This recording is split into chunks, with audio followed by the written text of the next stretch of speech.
You're watching Toronto Sports Rush on the Bet Rivers Network. It's Friday. That song sung by Rebecca Black.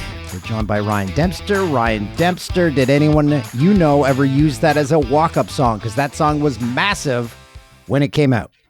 I didn't. I got to remember I came up, my early years were Florida, in Miami, so that wasn't a big-time hit down there, although it was a hit everywhere. But by the way, can I just get this out of the way? I love your Garth Orge card there. And the reason I say that is because in science class, I used to always tell my science teacher it was iodine. And I wouldn't say it was iodine because I said, no, it's Garth Orge. So it's not iodine. It's odine. But anyways. Garth Orge, I will state this till the day I die, one of the greatest batting stances in the history of baseball. Yes, absolutely, man.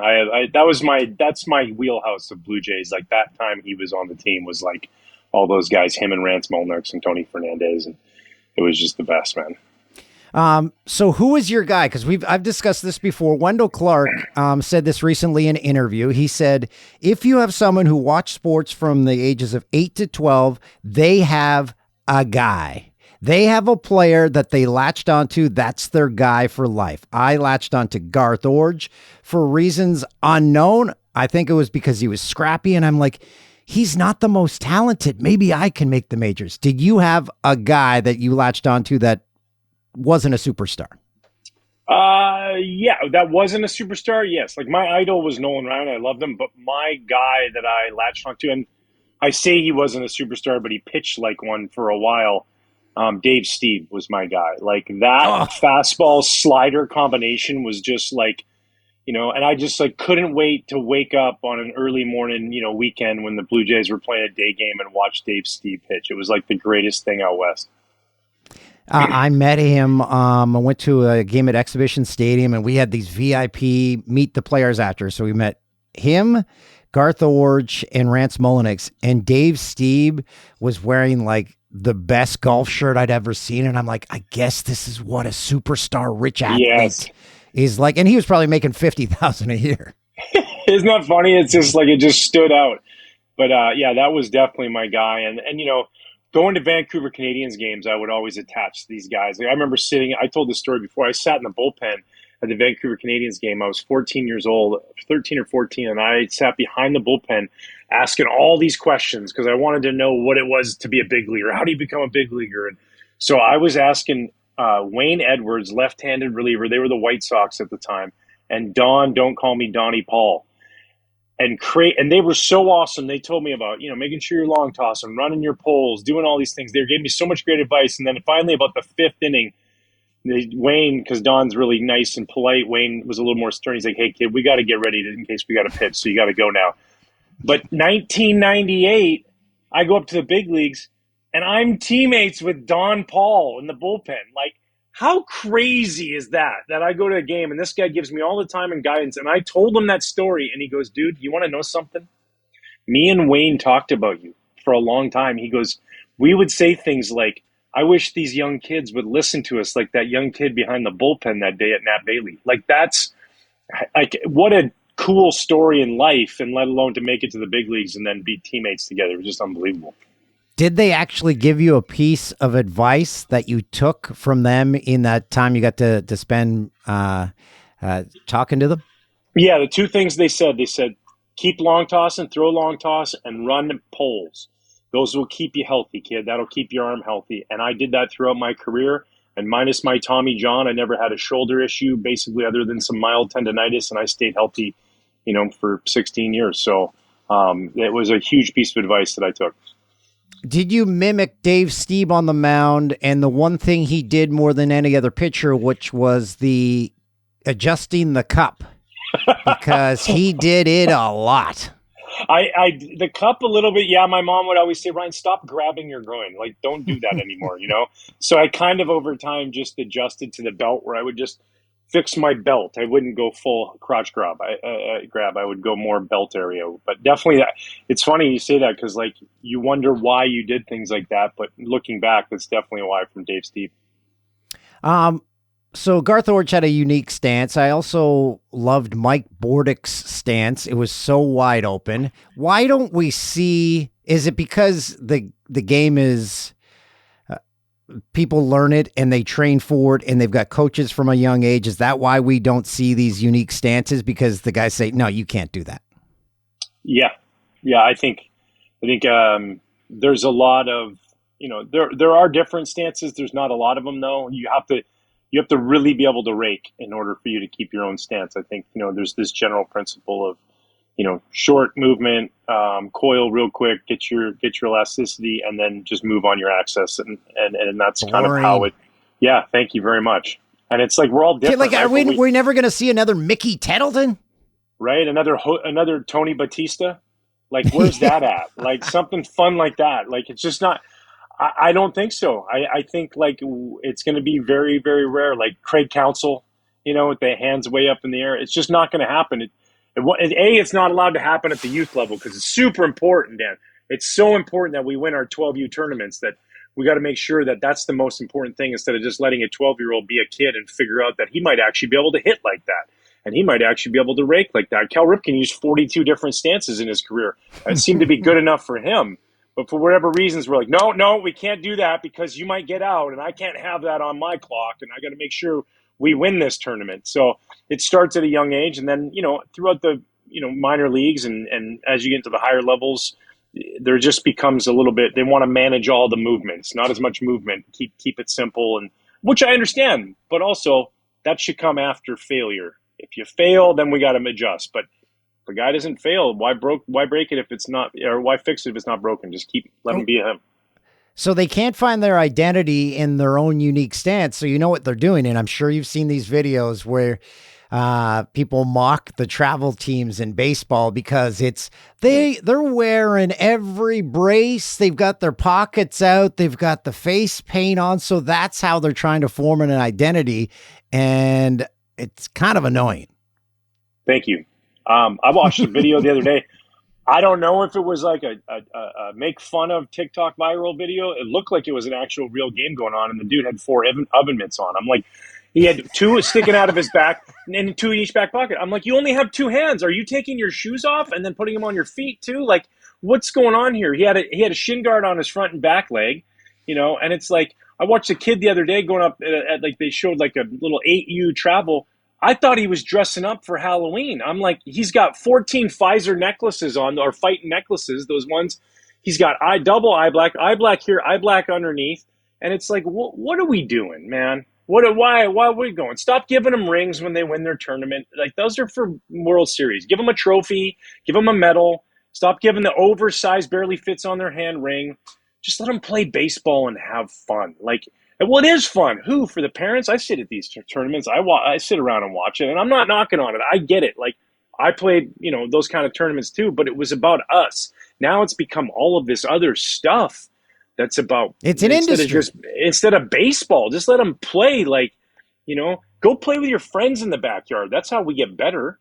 I don't need, these tournaments that, like my daughter right now. I just said to you, I'm in Orlando for this volleyball tournament.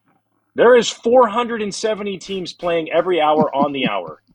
There is $15 acai bowls out on the concourse. You can get a full on. There is everything. There's no bar though, which is, tough for the adults. They get to grind their way through this. But it is a lot, man. It is a lot. There's a Kendra Scott pop-up necklace place. Why? Oh. They're not allowed to wear. How is the volleyball noise level in there with that many courts? What?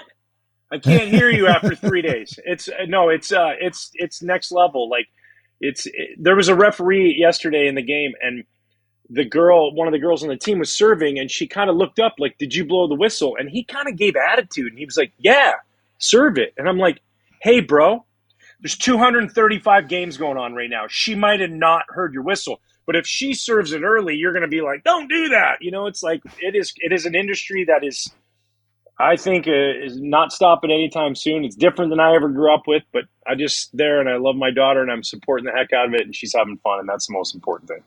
You know what you need to get her into and go on the traveling teams for this sport, because I attended my daughter's badminton tournament. And there were 5 or 6 other matches going on at the same time. Silence. Yeah. It is a silent sport. I personally was hoping for golf because then I could caddy on the tour and there's my 10% for my retirement fund. Now, I just do it for the peace of mind and the quiet. I'm like, this sport is amazing. No whistles, nothing. No whistles, no nothing. I'm all about that. It's intense. It's fun. It's a lot. You run into people. I ran into Joey Bats. Jose Batista's there with his daughter. She's down. They're up in Tampa and they came down for the tournament too. So yeah, it's a different world. He was looking around. He's like, bro, is this crazy or what? Like, just youth sports have come a long way. He's got a new breakfast, or not breakfast. He's got a new, it's called the Batter's Box at Mary Brown's Chicken. So he's still making bank off of what he did with the Jays. Yeah, he is. He's definitely doing well there. Just inducted into the Canadian Baseball Hall of Fame, and he's doing all kinds of stuff. He's running a soccer team out in Las Vegas. Things are going well for him. How hot is it in that tent at the induction ceremony for the Canadian Baseball Hall of Fame? Because it always looks like people are melting. Yeah, it is warm. It is warm. It depends, right? My year I went in 2019, it wasn't quite as hot, so I was grateful for that. But some years it can be pretty toasty in there. Do you ever get to pick the brain of Fergie Jenkins? Speaking of inductees into the Canadian Baseball Hall of Fame. Yeah, all the time. Early on in my career with the Cubs, it was great because I was coming back from Tommy John surgery, and I had a year where I was hurt basically until August. I was just rehabbing, making some rehab assignments.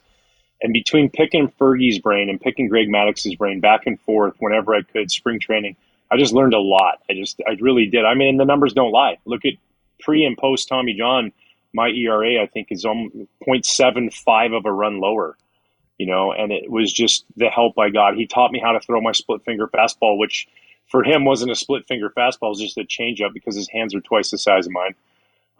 But it was just great. He gave me that pitch that finally in my career I was looking for, that I could neutralize left-handed hitters. And then he just really, really preached, just talking about being aggressive. He said to me one day, he said, Ryan, how many times in your career have you given up 3 hits in a row? And I was like, yeah, it's kind of true. Not a lot, it's hard, for a big league team to get 3 consecutive hits, but to give up 3 in a row, it usually comes later in the game as you fatigue. And he's like, yeah, you just get in trouble walking guys. That's it. Like as pitchers, that's where we get ourselves in trouble, not being aggressive in the zone. So, that was a thing that really helped me there too. And he just is always around. Still looks like he can pitch. I see him at Wrigley and he's still in great shape. And I mean, arguably one of the best athletes. I would put him in the top 5 athletes ever to come out of Canada. For what, you think about it, what he did in Major League Baseball. He was a hockey player growing up. He played for the Harlem Globetrotters. He could rake as a pitcher, like everything he could do. He fielded his position. This dude was an absolute stud. You mentioned Greg Maddux. My Instagram right now is quick recipes, golf swings, and Greg Maddux videos, and where his catcher or him or an opposing player is breaking down how Greg Maddux humbled them, or the catcher breaks down. I just saw one this morning where they were playing the Astros. Jeff Bagwell, he serves him a pitch, and the guy obliterates the baseball. And then he tells the catcher he's going to be looking for that pitch when we play him in the playoffs. And then in the at-bat, he throws him like 4 straight changeups, strikes him out because he was looking for that pitch, never got it. And he tells his catcher, I told you. He's like, what the hell are you talking about? Because I told you 6 months ago.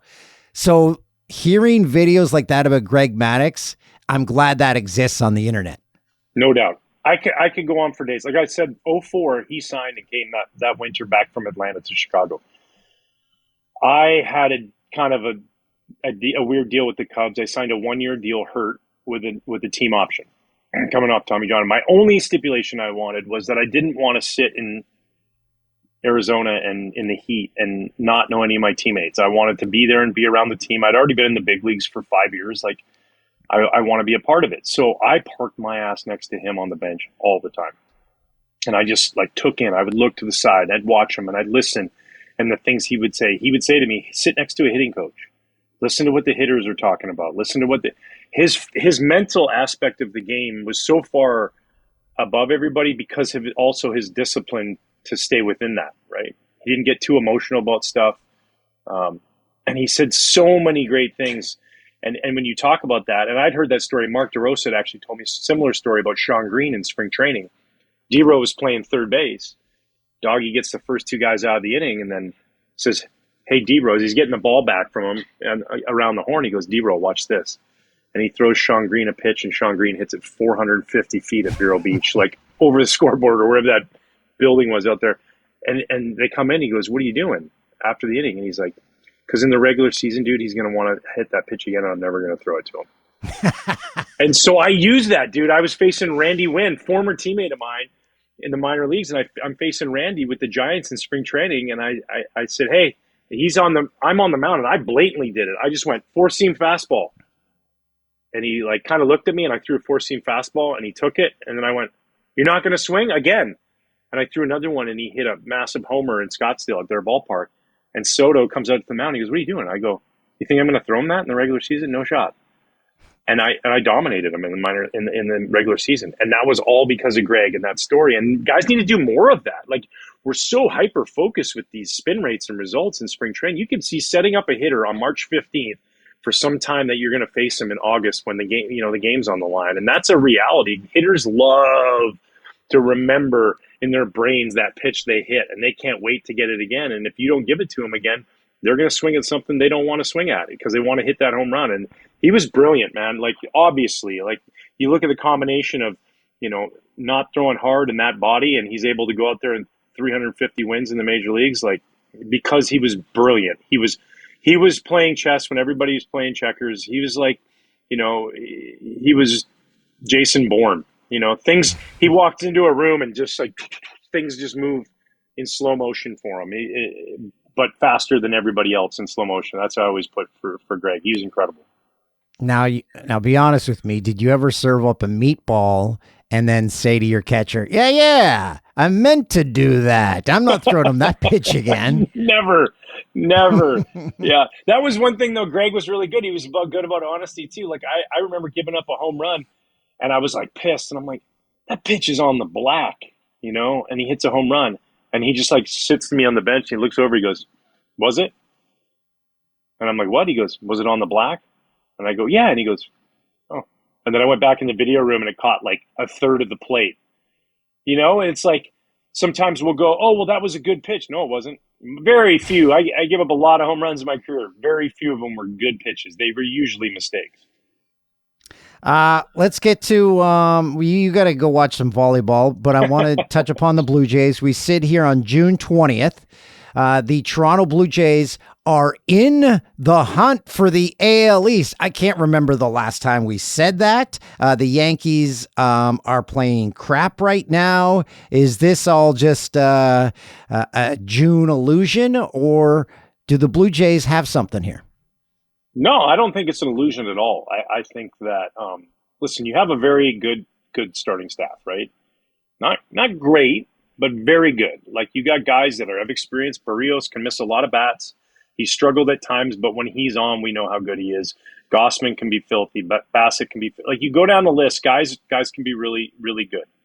And so you got starting pitching. Then the bullpen's been really good. I mean, Hoffman has been doing a good job. Early on in the season, he struggled, and you got the pieces there. Little's been really good. Rodriguez has been really good. Like, there's pieces there, and now they're dominating, and that's what you want. And you're going to have pockets throughout the season, and where you play well, and times where you play very well, and then you have to avoid the struggles. Those are the 4 and 5 game losing streaks, and if you can avoid those from here on out, you're in it. And the one thing we know is that if the Blue Jays are in it, they're going to be aggressive to go out there and make a trade. I called for a trade the other day. I said Tyler Anderson and Taylor Ward from the Angels. I said to the Blue Jays, I think it adds thump to your offense, especially from the right-handed side. But now all of a sudden Bo's hitting a bunch of homers, and Vladdy's getting hot, and hopefully the power comes there from him as well. And then you add that other left-handed pitcher who's got swing and miss stuff. But I believe that they can compete. Why not? You're right there now. When you get to now, like, we're getting to almost July 1st, and you were 2 games out of first? You're there. And so you just have to avoid those long losing streaks. If you can do that, like, then you're in it. And we've seen over the years, right? Like that's what happens. Nobody wins their division in April. You can lose in April. It's how hard do you come the end of the year? And so do you put yourself in a great position if you're the Blue Jays to go out there and be in it? And that's all you need is that opportunity. And then you start to have success. The locker room starts to get really fun. Guys start to talk smack a little bit. They start to there's a little bit of you start to believe. And that's huge. Confidence breeds winning, and it's fun. And the Rogers Center starts filling up.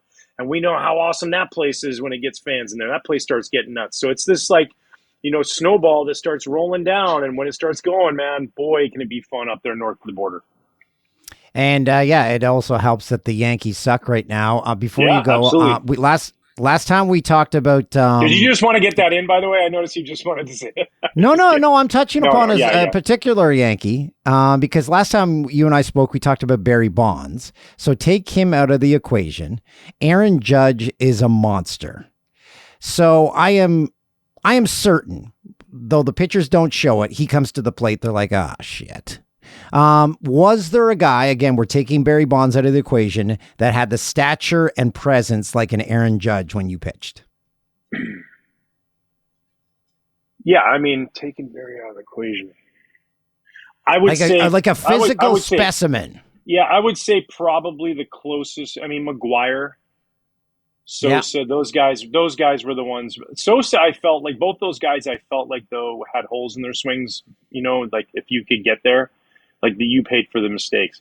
The one guy, probably Albert Pujols, especially early on in his career. I mean, before Albert got a little bigger, he was a force, man. Like just physically, man, his swing was awesome.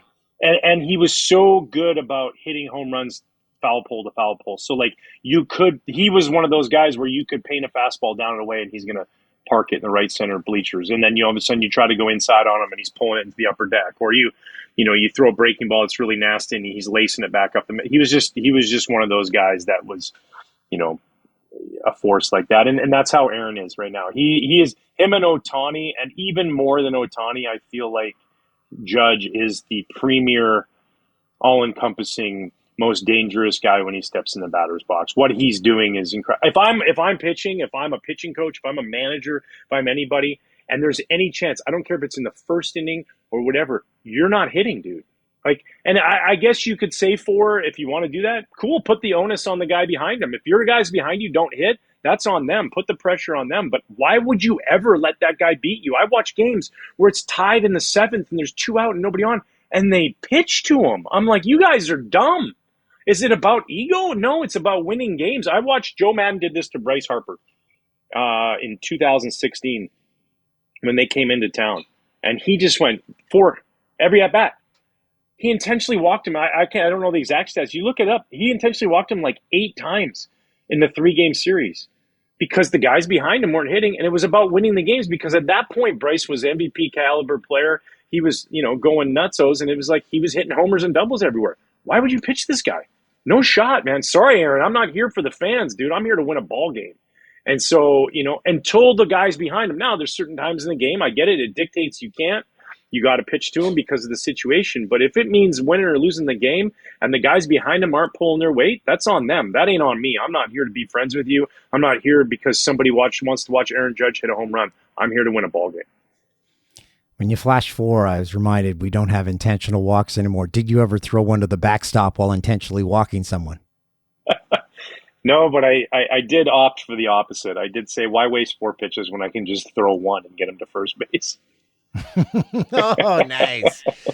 Ryan, go enjoy some volleyball, wear some ear protection, and enjoy your acai bowl. I will, Dan. Appreciate it, man. Thanks for watching Toronto Sports Rush on the Bet Rivers Network.